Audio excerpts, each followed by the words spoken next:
There is a quality in certain actors that has nothing to do with technique and everything to do with truth. Not the truth of a well-crafted performance, the truth of a person who simply cannot lie in front of a camera, who stands in front of the lens and becomes, without effort and without the machinery of acting, exactly what the moment requires. The camera finds this quality the way water finds level, inevitably, without drama, as if there were no other direction it could go. Henry Fonda had this quality in greater abundance than almost any actor in the history of American cinema. He could not lie on screen, and in a country that needed, periodically and desperately, someone to tell it the truth, this made him something more than a movie star. It made him a conscience.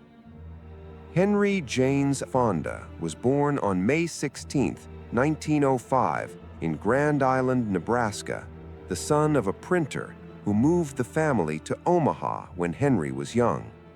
The Midwest shaped him in ways that California never undid: a directness, a discomfort with pretension, a fundamental seriousness about the difference between what people say and what they mean. He was not a theatrical child in the way that some performers are theatrical children, projecting and performing for the attention of the room. He was quiet, observant, the kind of person who watches before speaking, and who, when he speaks, says exactly what he means in the minimum number of words required.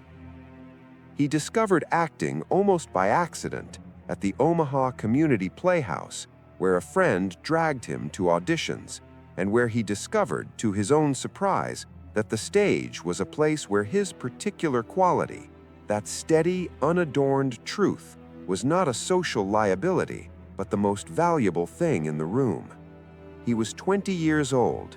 He had no plan to be an actor. He had no plan to be anything in particular.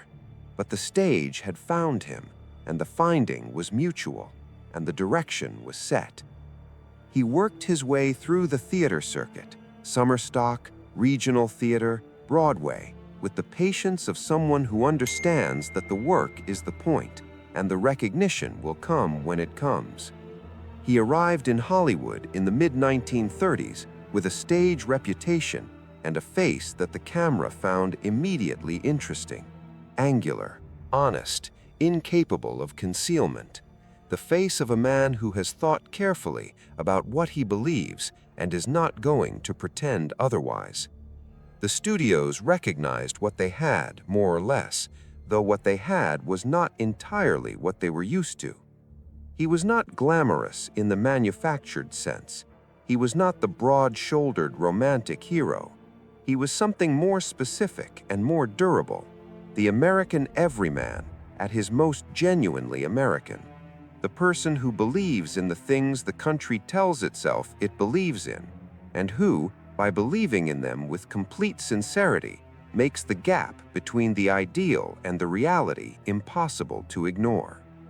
The Grapes of Wrath in 1940, directed by John Ford, gave him Tom Joad, the Dust Bowl migrant, the ex-convict, the man pushed to the edge of what the American economy and the American social order could do to a person, who responds not with bitterness, but with the specific, undefeatable decency of someone who has decided that human dignity is non-negotiable, regardless of what circumstances are currently doing to it.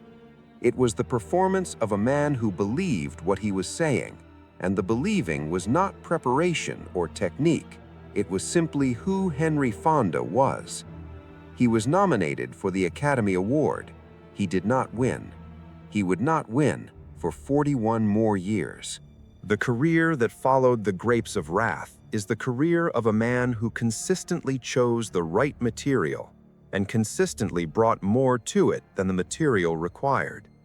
The Lady Eve, the Oxbow incident, a devastating indictment of mob justice and collective cowardice that he made in 1943 and that nobody wanted to release because it was not escapism, which is what 1943 audiences were presumed to want.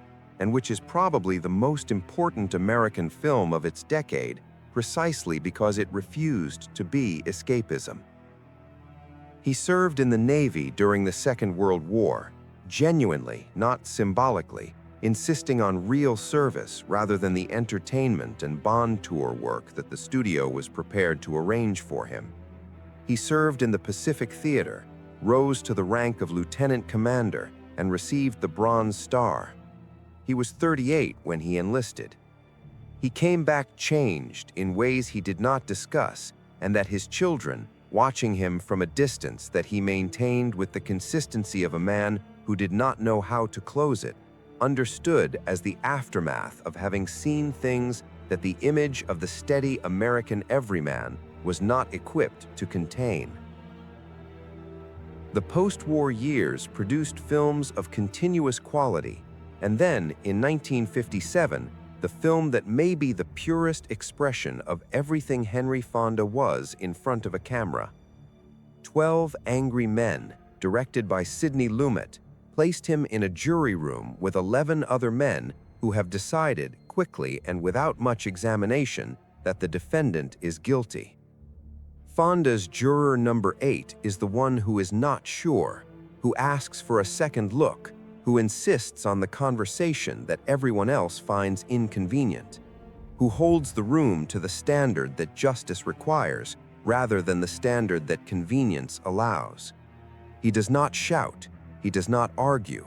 He asks questions and listens to the answers and refuses, with the quiet immovability of a man who has decided that some things are worth being inconvenient about, to let the room take the easy path. The performance is almost entirely still. It operates through the eyes and the voice and the specific quality of a man who is certain not of the outcome, but of the obligation, certain that the obligation to look carefully at the evidence is not optional, that it is the price of living in a civilization that considers itself just. He was playing himself, not his biography, his values, his fundamental orientation toward the world, the thing he had been since Omaha, and that 40 years of professional acting had not changed and could not change because it was not a performance to begin with. The film was not a commercial success on its initial release. It became, over decades, one of the most watched and most taught films in the American canon, used in law schools and civics classes and ethics courses as a demonstration of what careful, persistent, morally serious engagement with evidence looks like. Henry Fonda's face became the face of that engagement, because it was already in real life exactly that face. He was, in private, more complicated than the public image allowed. He was a difficult father, emotionally distant in the specific way of men who experienced the Second World War and came home carrying things they could not put down or talk about. His children, Jane and Peter, grew up in the presence of a man whose steadiness on screen was not always available at home, whose emotional availability had limits that the screen performances had not suggested. Jane Fonda, in her memoir, described a father whose love she never doubted, but whose presence she always had to work to reach. He was married 5 times, a biographical detail that sits uneasily alongside the image of the man of quiet integrity, and that his children experienced as a series of disruptions and adjustments that the public biography smoothed over.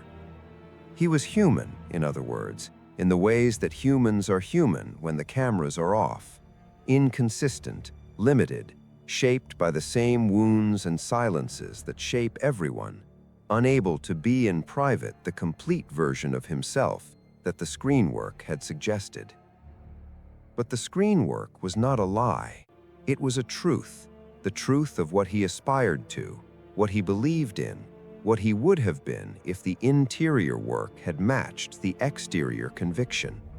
And the audience, watching Tom Joad and Juror Number 8 and the long gallery of decent men under pressure that his career had built, was responding to something real.